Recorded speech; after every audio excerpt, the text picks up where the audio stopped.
Syederalun, Gaga Muhammad kembali menjalani sidang lanjutan terkait kasus kecelakaan lalu lintas di Pengadilan Negeri Jakarta Timur pada Rabu 19 Januari 2022. Gaga Muhammad menerima vonis yang dibacakan oleh majelis hakim terkait kasus kecelakaan lalu lintas yang menyebabkan mantan pacarnya Laura Anna lumpuh.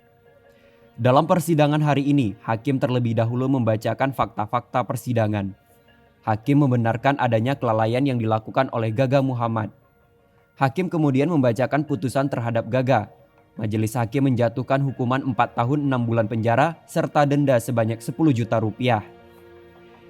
Gaga didakwa melanggar pasal 310 ayat 3 Undang-Undang Nomor 22 Tahun 2009 tentang lalu lintas dan angkutan jalan dengan ancaman 5 tahun penjara dan denda 10 juta rupiah. Diberitakan sebelumnya, Lara Anna dan Gaga Muhammad mengalami kecelakaan lalu lintas pada 8 Desember 2019. Akibat kecelakaan itu, Laura menderita diskolasi tulang leher yang menyebabkannya mengalami kelumpuhan pasca kecelakaan.